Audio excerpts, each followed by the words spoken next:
What's up, everybody? This is Nick. This is Eric.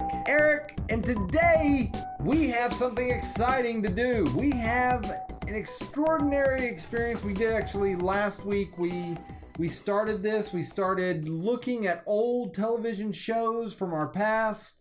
Now we are going to continue that. Last week we kind of talked about some shows that weren't great.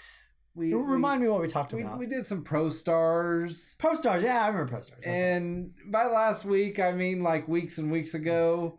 But we did Pro Stars. Okay. We talked about some other ones. We did do Chuck Norris Kicking Commandos. Chuck Norris Kicking Commandos. Yeah, I mean that was a great one.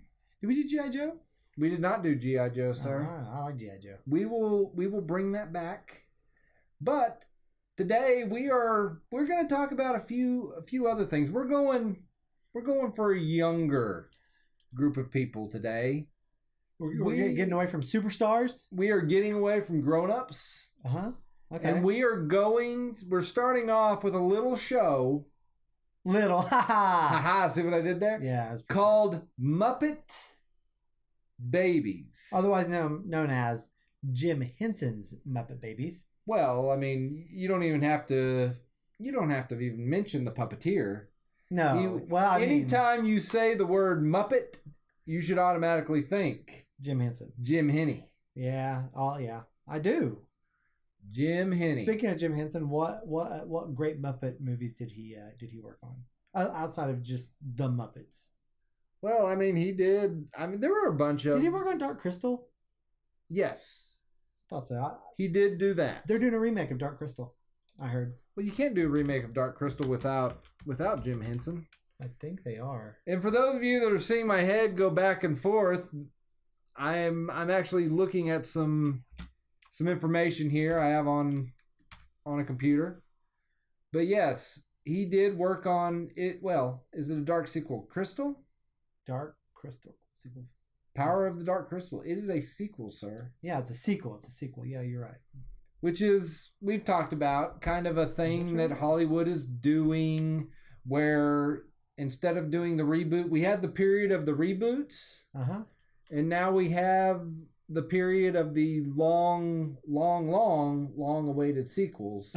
Very long. That was Tron. Yeah, I mean, they did it with Tron. Yeah, they made two more. Well, and then they're doing it with Blade Runner. Yep. Oh, Blade Runner is a sequel. Yeah, Blade Runner is a sequel. Okay. The 2049, because the original Blade Runner starred Harrison Ford. Well, yeah, I remember that. But yeah, they're doing that. It's a continuation of the story, basically. Okay, I need to rewatch it if I can see that. I know nothing. Then there was, but they've also done it with. I mean, there's been Die Hard came out with a sequel years later. No, actually, they did 4 and 5. But yeah, that's right. But then you had I've never seen them. Indiana Jones Part 4. Oh, man. The Crystal Skull? Terrible disappointment. That thing was awful.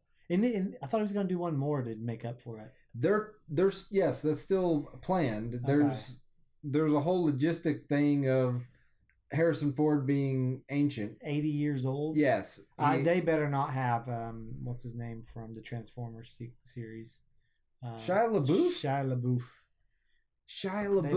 He was awful. Well, you know what? I think he is going to be in it, but they're just going to get that green screen video that was really popular on TV. It's still popular. And we can find it. I'll get it to dance on the screen. It's going to be Harrison Ford talking as Indiana Jones, and he's going to be like, "I don't think we can do it." Then Shia LaBeouf's going to come in, and he's going to be like, "Just do it.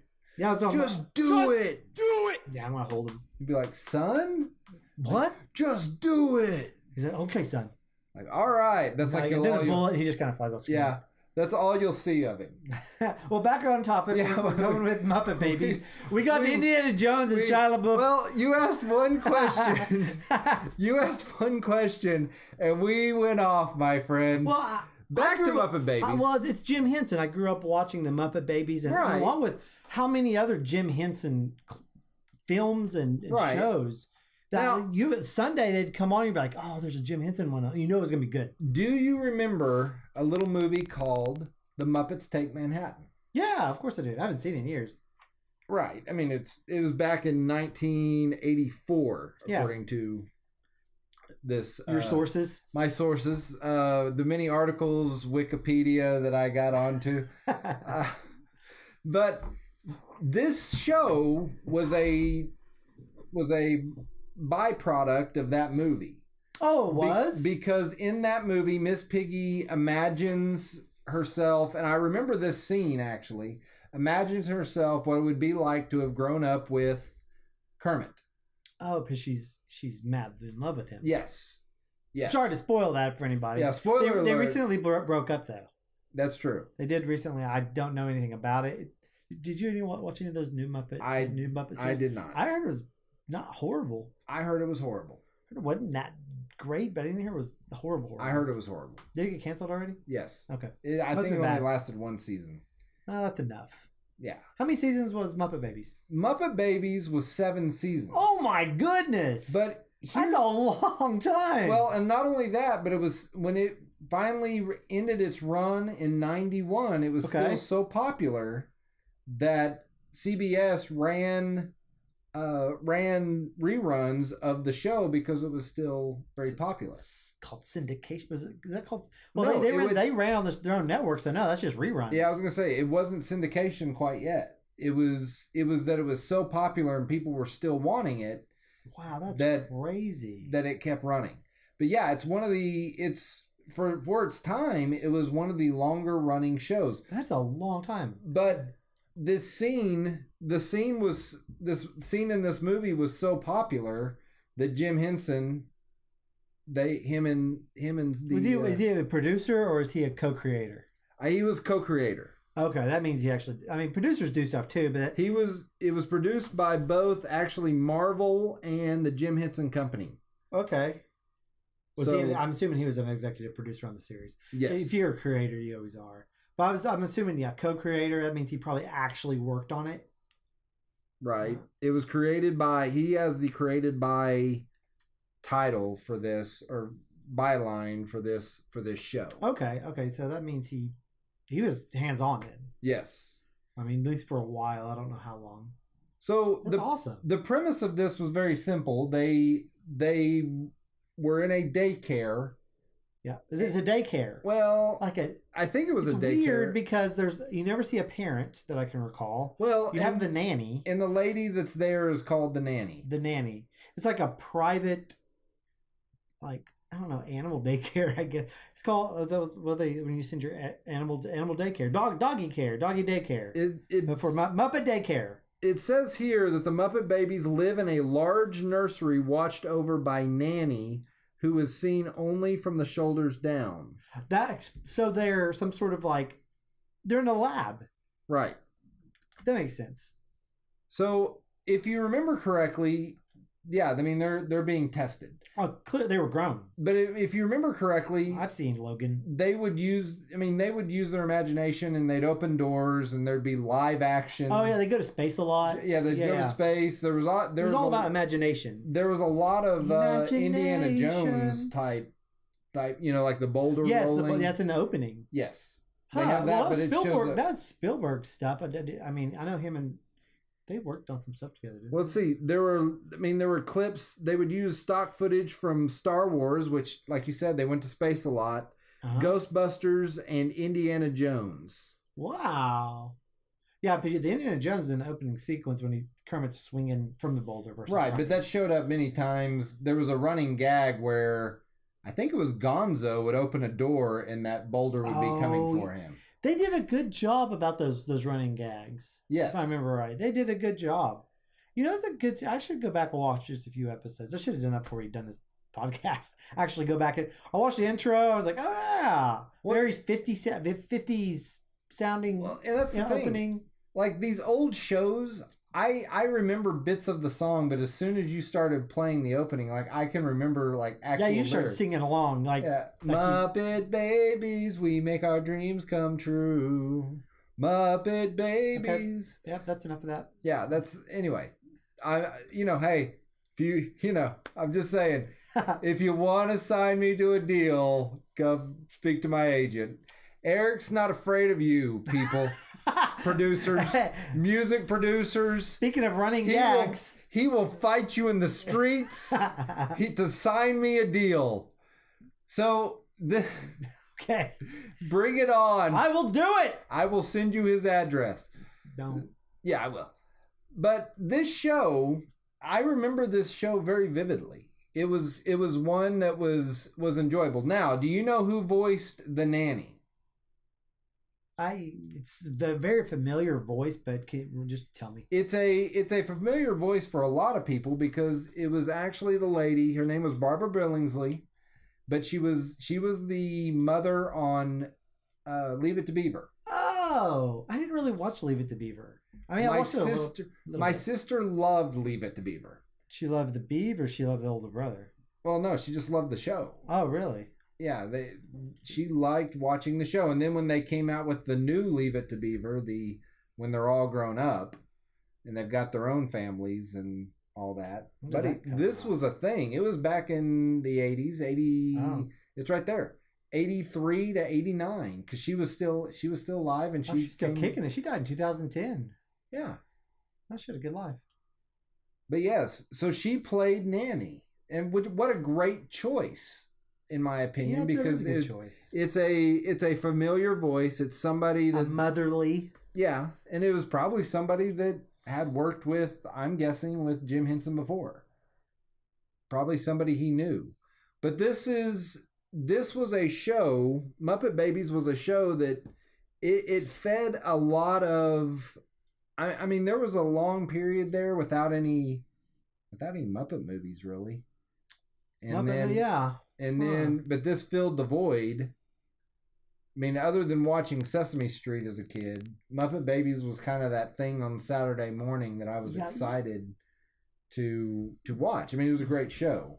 It was a good show. Some articles I've even read have said that, in their opinion, it was the best show of the 80s. Of the 80s. Man, that's a tough one. Of the 80s? It did run for a long time. I mean, Ninja Turtles started in 89, but it's most of its run was in 90s. So it's considered a 90s. It's considered easily. A 90s baby. Man, but that's best of the 80s. But I mean, here's the thing. It had a lot of big voices. It did. Howie Mandel. Definitely, yeah. Who, I mean, he would get bigger. At the time, Dave Coulier. Woo! If you don't know who that is, watch a little show called Full House or Fuller House. Now, don't watch. Is he on that one too? I think he shows up. I don't watch a little bit of America's Funniest Home Videos. He was the host on that for a little bit, wasn't he? Yes. Then you have Frank Welker. He was in this show. He was actually Baby Kermit. So big name. Frank Welker, as far as voice acting goes, a huge name. He was actually probably in the top 10 of voice actors, right? But he voiced in Transformers. He was the leader of the Decepticons, and he played a lot of the Decepticons actually. And I remember when the Transformers movie came out, the 80s movie. No. The new movies. Okay. People were upset because he wasn't. They petitioned to get the voice of Optimus Prime to come back and voice in the movies. Yeah. And they wanted Frank Welker to come back and do this. That would have been awesome. It would have been, but the studio gave in the case of Optimus Prime, but they didn't give in to. Why? To him in this case. And I can't think of what the leader of the Decepticons is, actually. Galvatron. Yeah. So, but I mean, this is something that would have been, I mean, it was, for its time, it had a lot of big names, a lot of well-known voices, things that people would have recognized. Definitely. Do you remember anything about? Did you watch this show as a kid? I watched it. I have the memory of a goldfish when it feels like half the time. Yes, I watched Muppet Babies. I watched it every week. Did you? Okay. Yeah, I remember. If we start watching episodes, we'll be like, oh, this is the episode where this happens and this goes on, and I'll know them once I start seeing them. Jim Henson actually does provide a voice. Who's he voice? In the show, he voices Dr. Teeth, which he's a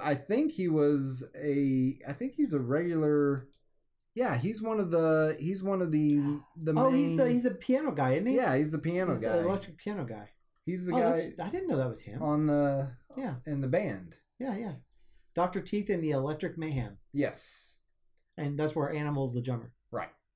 And then you have the girl singer and yes.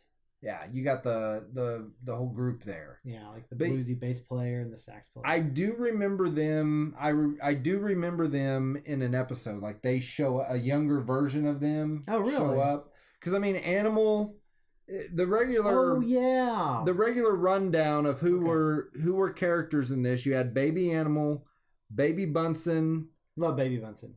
Baby Beaker. Of course, those two are the best. You had Kermit, Piggy, Fozzie, Ralph. Ralph was good. Fozzie always had his duck. You had Baby Skeeter. Yeah, he's a computer. Well, and you had at the time you had a female, a sister of Skeeter, and I can't see her name on here. Baby Scooter. I thought that's what it was. Me too. Baby Scooter. Yeah, I remember one is computer and the other is like super athletic. Right. And I think the girl was athletic and Skeeter's he has a laptop. Yes. He always has a laptop. I don't know how a kid of the 80s. I don't know that Scooter hung around as much because you always saw Skeeter in the movies and stuff, but I don't think Scooter ever. You know, she went off to do it. She went to play some softball. Yeah, you know what I'm saying? Yeah.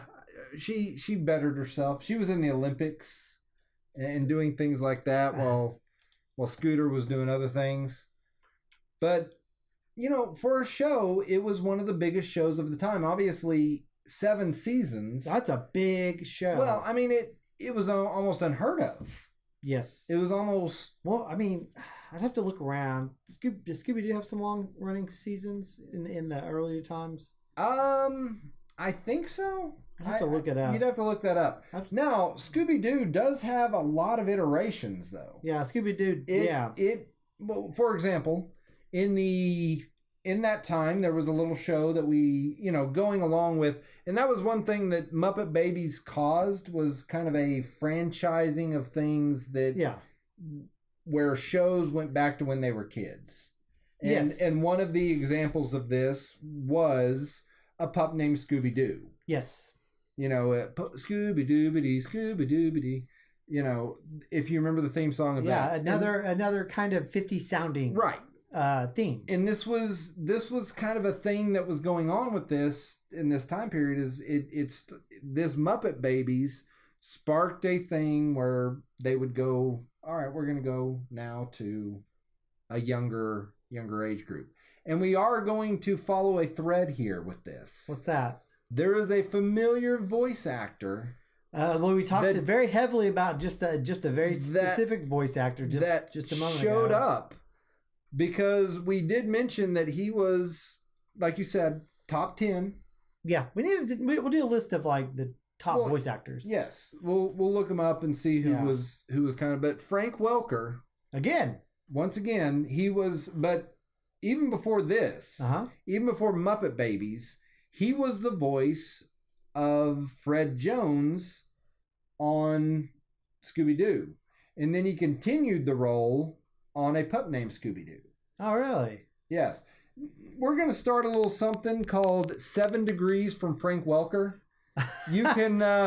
we should do one all in voice acting. Man, that'd actually probably be too easy. Well, I was going to say, you can probably, if you follow a thread of voice acting... 2 degrees from voice from you Welker. can get back to Frank Welker. It'd probably be really easy. It would, because the man did a whole lot. Oh, yeah. Voice acting is such a... I don't know. It feels like the 80s, 70s, 80s, early 90s voice actors, even all of the 90s, was really a small group. And small in the sense of, maybe 100 different voice actors that worked on hundreds of shows. Right. So, they would be in one episode here, another series, another episode there. And it seems like there's just this core of voice actors that really spanned the 80s and 90s. Well, they did. I mean, this was this was a group of people that all worked together, and I'm guessing, and I know it's this way now. There was kind of a union type thing. Oh, well, yeah, they're part of the acting union, aren't right. they? For voice acting. I think they have their own like division of it. Don't quote me on that, but I'm quoting. Let's go down this road of. Oh yeah, there you go. Yeah. Join the union. Yeah. But yes, I mean like we've talked about before, the 80s was the almost the mecca for animated television shows.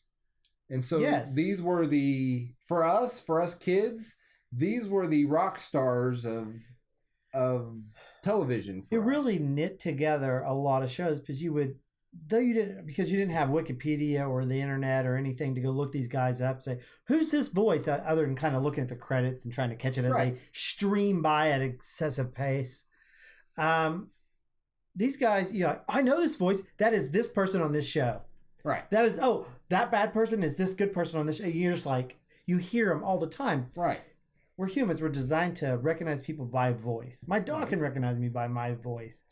And you just compared yourself to a dog. Very well done, sir. Hey, man. Very man's best friend. That means I can be my own best friend. So that means there's nothing wrong with talking to yourself. That's true. I respect this logic. Yeah. I had a conversation with myself earlier. No, we won't go into that. But let's talk about the pup named Scooby-Doo. This was a show I also enjoyed. I'm gonna let you in on a little something about Nick. Something you may not know, and one of my not secrets, but just something about myself. I am a closet Scooby-Doo head. Really? Scooby-Doo? We actually call ourselves Scooby-Dudes. Scooby-Doo, that's great. Scooby-Dudes, I'm a closet Scooby-Dude. Scooby-Doo. I'm looking at it, making sure that's... It's not. I have coined a new phrase for what you call somebody that's actually the name. Scooby-Doo is the 9th episode of a pup named Scooby-Doo. It's the name of... Woo! I am the best! Scooby-Doo. Yes. I knew that it was somewhere in this brain. You've absorbed way too much 80s cartoons. When we talk about stuff starts to jangle around and stuff comes to the surface. But I'm using it as a term to describe people that are into Scooby-Doo. An endearing term. Okay. A Scooby-Dude. And this is a term that I am coining. Once again, Webster, get your books out, get your pocketbook out, and write me checks every time it's used. That's not how words work. That's how words work. We've had this debate before. That's not how words work. I'm making it work this way. Okay. Anything that brings me change, I want it. Okay. All right. Well, okay, Scooby-Doo. Tell me what was going on in Pup Named Scooby-Doo? Pup Named Scooby-Doo was just a storm of, you know what? I'm going to call it a renaissance of animation. Wow. You came off of Muppet Babies, which I could get behind on it being one of the best 80s cartoons. By the way, Muppet Babies, every episode ended with a song. Did it? Yeah. Oh, okay. They always had like a little thing.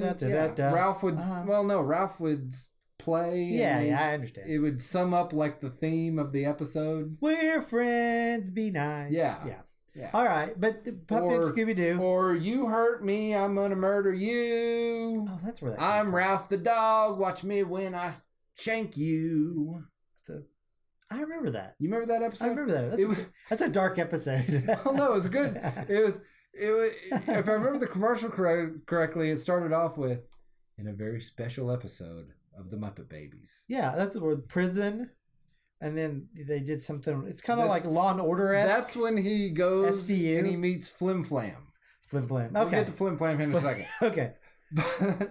But a pup named Scooby-Doo, basically it came on years later after, this was 1988, but it followed that trend. And we'll come across other things where they took it and they made it into like younger generation. Yeah, well, like Tiny Toons Adventures, for example. We'll have to talk about that some other time. Yeah. But this was something that they did to, it was a younger age group. Okay. And they took them back to, I want to say they were in elementary school. In Muppet Babies? No. Pup Named Scooby-Doo. Oh, Pup Named Scooby-Doo. Okay. But they had the Mystery Incorporated. Yeah, they met in a treehouse. Okay, they would solve mysteries around their little what's their town called? Coolsville? Is it? I think it's called Coolsville. Mysteryburg? I don't know. Something like that. But it there was all these different things. You had Fred, who was always trying to solve it. He would always accuse his friend. Do you remember? Well, not his friend, the school bully or his enemy, whatever you want to call him. Do you remember the name? Red Herring. Red Herring, obviously. He's always trying to a play off of the Red Herring. Yeah. What do you call it? Chasing a red herring. Yes. Yeah. And then you had Shaggy, you had Scooby. They were both scared, but a big thing that always got played up. I mean, it was kind of played up in the other series, but you had the Scooby snacks. Oh yeah, they were huge in this one. Yes, every episode, and we'll have to talk about this at some point, but the Scooby snacks gave Scooby-Doo weird powers. He got a cape on or something? Yeah, well, he would get a cape. I mean, it would give him bravery. Yeah. But there was like one where he would rocket out into, like, he'd turn into a spaceship and rocket. I mean, it was crazy. Very fanciful. Then you had, ahead of its time, let me just point this out. Okay. Ahead of its time, Velma carried around a suitcase that she could pull out a computer to calculate who the bad guy was. And she would often say, Jinkies. Oh, okay. Daphne was the rich girl. Oh, yeah, as always. And so they were all here. And actually, it wasn't Mystery Incorporated. It was Scooby-Doo Detective Agency. I see that up there now. Oh, Scooby-Doo Detective Agency. Okay. Yes. It was Scooby-Doo Detective Agency. Awesome. So this show, it was just fun. I'll be honest. When I was a kid, like I said, I was a Scooby-Doo. I grew up on Scooby-Doo, Where Are You? I watched Scooby and Scrappy. We'll talk a little bit about this here in a second because we're going to lead into it, but I think I don't remember how many episodes I watched of the 13 Ghosts. Yeah. I know you didn't watch them all. I didn't. You didn't finish that series. No. It got canceled. Yeah, it got canceled before its time, but it wasn't great, I'll be honest. Well, it didn't have Fred. He was at trap camp. Oh, it didn't have Velma either. She was at computer camp. Yes. Now maybe Velma and Fred were hanging out. Yes. But maybe they were. Maybe that's another. Maybe trap camp was an excuse. The plot thickens, as they say. But this show, it was. I mean, I enjoyed it. The mysteries were kind of hokey. Oh yeah. I mean, they weren't as. I mean, not that the Scooby-Doo Where Are You mysteries were deep or anything like that, but these were more childish. Yes. Yeah, very. I remember that. I mean, the mysteries were never. I mean, it was never a deep mystery. You don't go to Scooby-Doo for deep mysteries. No. I mean, you don't go to Scooby for deep anything. No. I mean, you don't. Well, I got to say the newest one, what's it called? Scooby-Doo Mystery Incorporated. Mm-hmm. That's better. Okay. I watched that a couple years ago with the first season. I really enjoyed it. The mysteries, because of course, did a lot of throwbacks though. Right. And it actually did a throwback to 13 Ghosts in that one. So okay, we get to that. We'll get to that in a minute. But I mean, this was a fun show. I enjoyed. I like I said, I still remember the song today. And if I remember the song to one of these shows, it means I watched it a lot. And I don't think I missed an episode of A Pup Named Scooby-Doo. Okay. If there was, when I was a kid, Like I've shared before, when I was a kid, I would sit down in front of the television when I didn't have a soccer game. I would sit down in front of the television, and I would just have my lineup of shows that I would watch. I miss that because my kids, you know what they do on Saturday? Get up, Hulu, Netflix, anything. You know, because cartoons don't really exist on Saturday morning. No, they don't. But that would be a great. I know they've got like the old station Boomerang.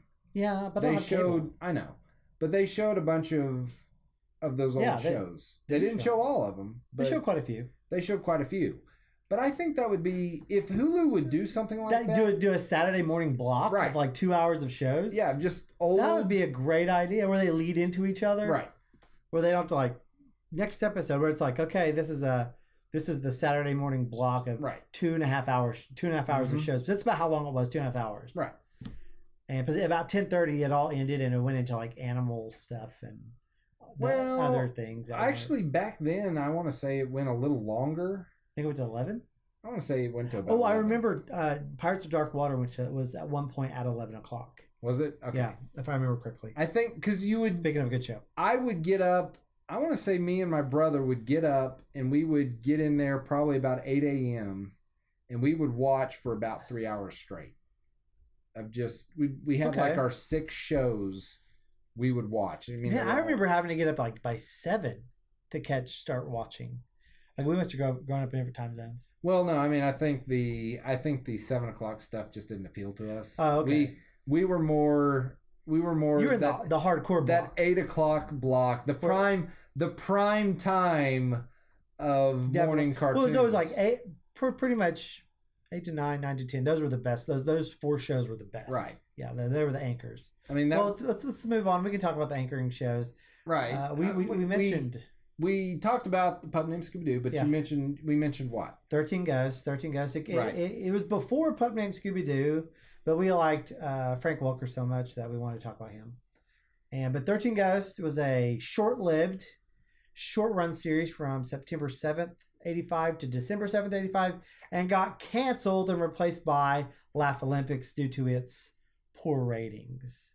Now, I vaguely remember this show. I do remember whenever we did play the opening, I do remember the Vincent Price lead in. I remember that. I remember the treasure, the chest so 13 ghosts get unlocked. Yes. Out of a chest of some sort, I believe. And only those who let the ghosts out can put them back in. And that's the premise of the show. They ended up. And it did have Scrappy-Doo in it. It did. Now, once again, a little. This is more of a shameful fact because later on I realized that you were a Scrappy fan, weren't you? He was a terrible character. Yes, you were a Scrappy. I liked Scrappy-Doo, man. Me too. I liked the gumption. As a kid, I was like, I like Scrappy. He's always Scrappy. I thought it was always hilarious when Scooby-Doo would run away and be like, "Let me at him! Yeah, let me at him! Come on!" I never realized and then how many Scooby-Doo would have to like reach him and. Well, I never realized how many people hate Scrappy-Doo until the live-action movie where he's the villain. Right. Spoiler. Oh. I know. Spoiler from like 20 years ago now. No, buddy, I didn't even know. Oh, whatever. He's the bad guy? But when there's a live-action movie? Where have I been? When he was people were like, I hated him. I was like, man, I felt bad. I was like, I liked him. There's movies? It's like TV, but bigger. Oh. Yeah, I like Scrappy-Doo. And he was in this, him and Scooby, they did their standard, playing off each other. I don't remember many of these. These, I think, were on like a movie ended, and they needed to feel like some time one of these would come on sometimes. Well, this had, to me, because from what we read here in our research. Yeah, I know very little about this. 11 of the 13 ghosts, by the time this was finally finished, finally canceled. Yeah.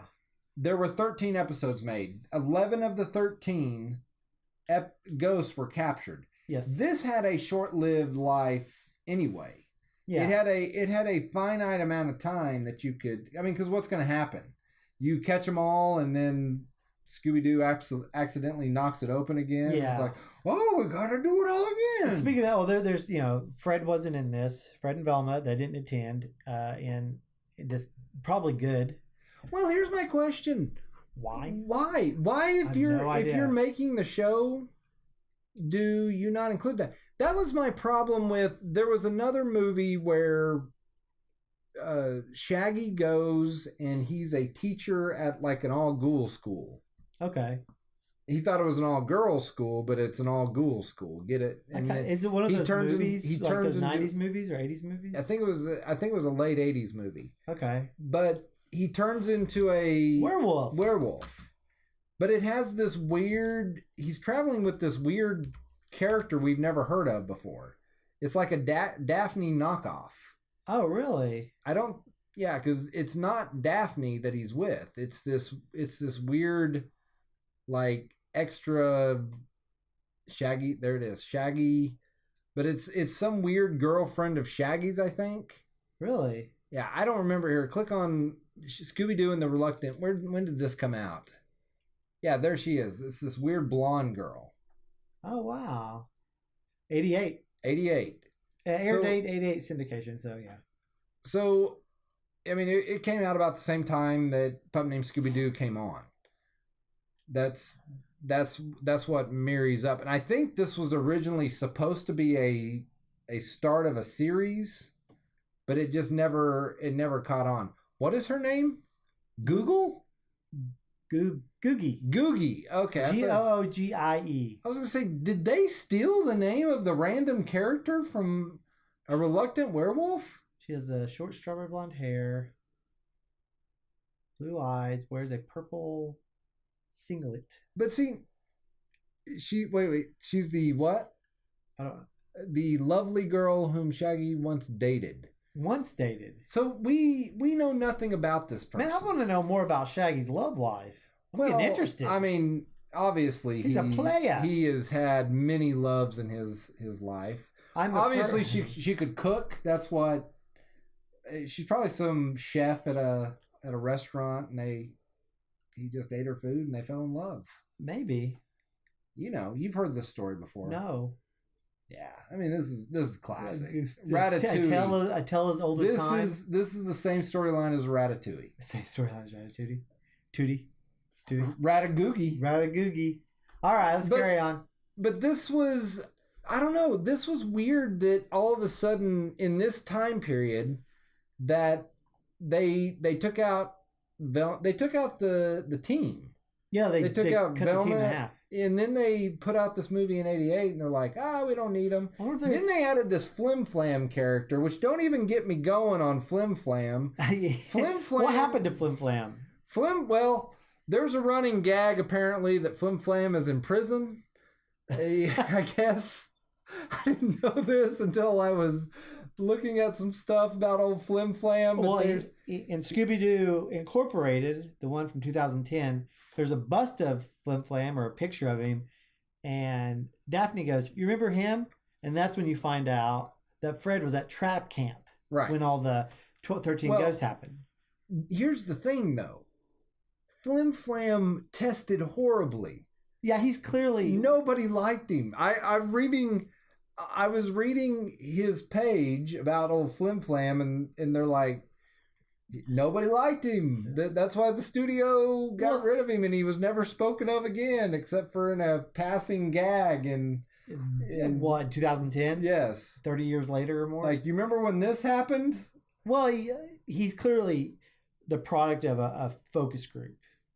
I've actually sat in a few of those focus groups. What focus group goes, you know what this needs? This needs some random kid that... Well, it's probably like... He was devious. Man. I remember he always was like lying to him and doing things like that.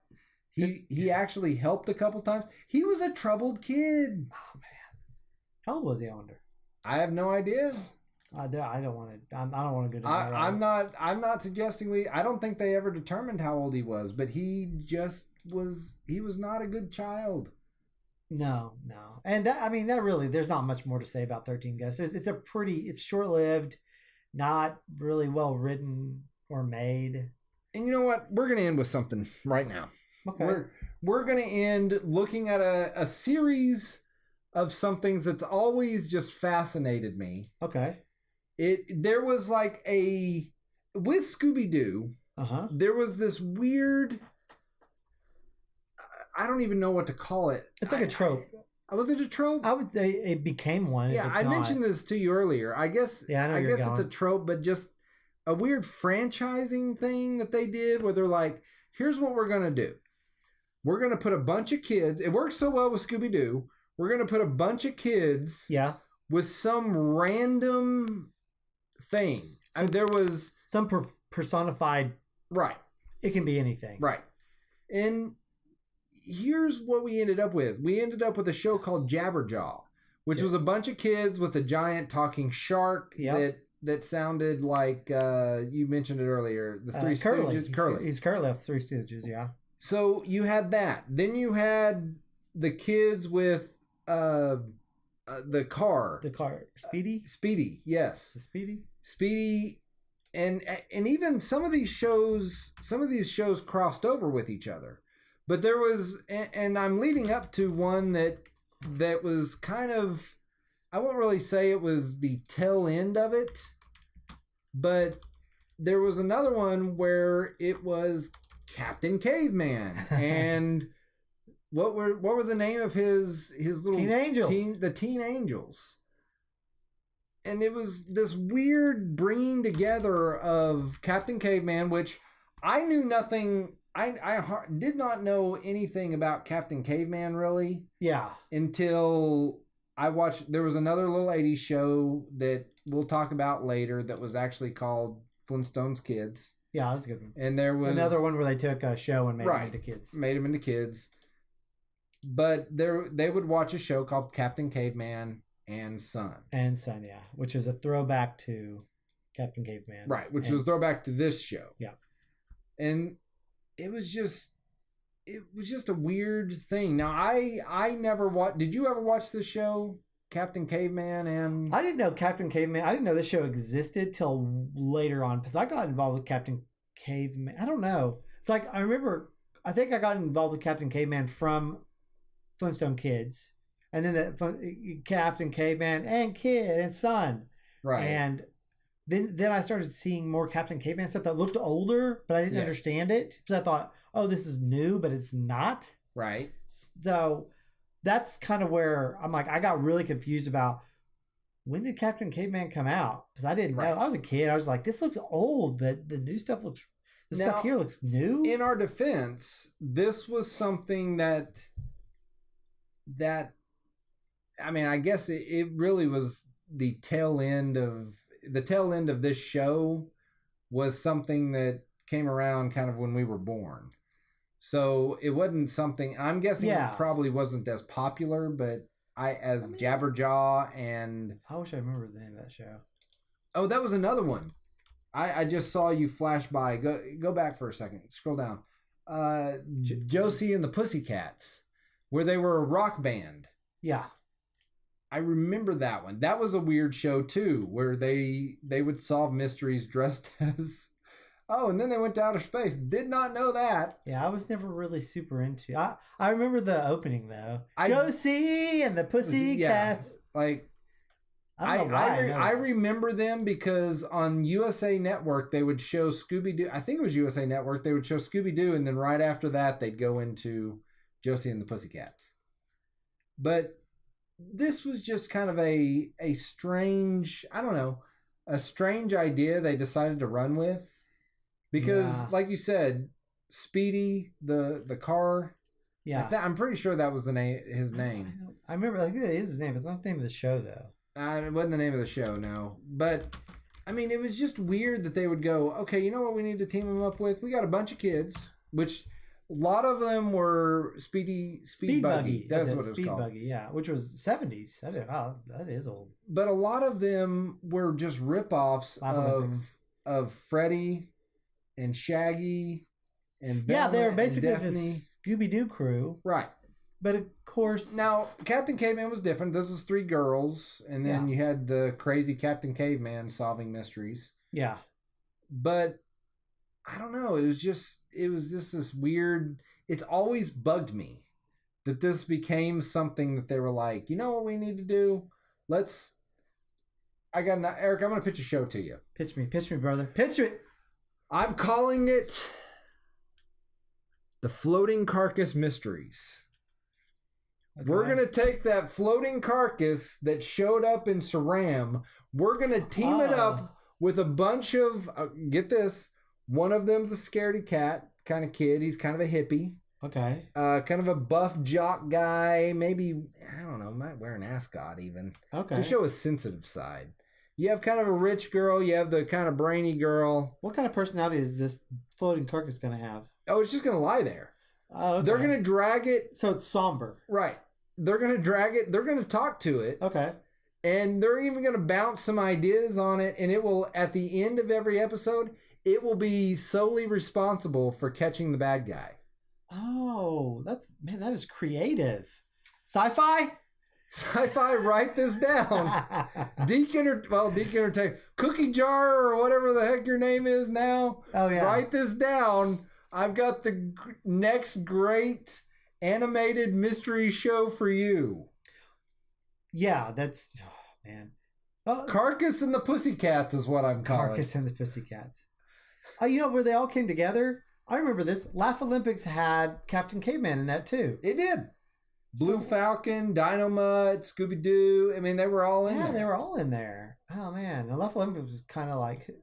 It was a tour de force of faces that you knew and loved as a child. Well, exactly. Well, speaking of voice actors that are big, we had Mel Blanc here, who voiced Captain Caveman. Mel Blanc? Blanc, yeah.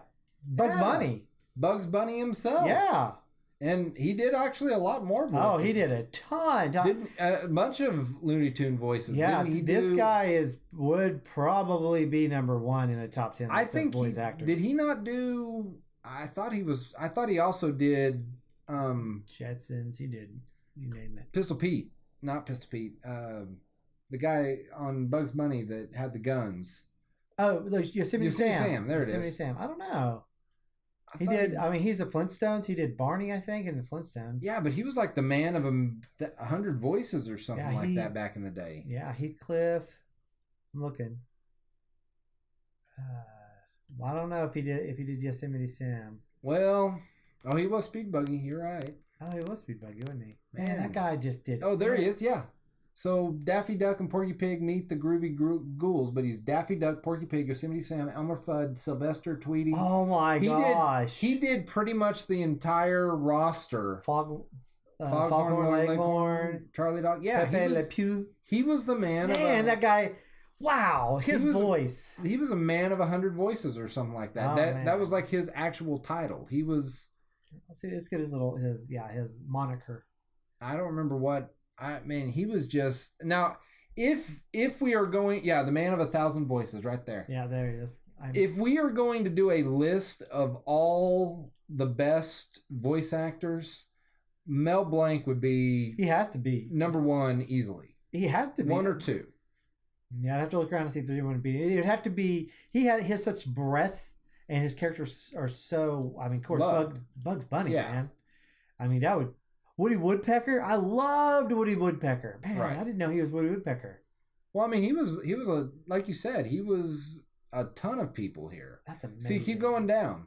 I mean, we're talking about the 40s. He did. Yeah, starting in the 30s. Tom and Jerry. Didn't I just see Tom and Jerry on there? I saw Tom and Jerry.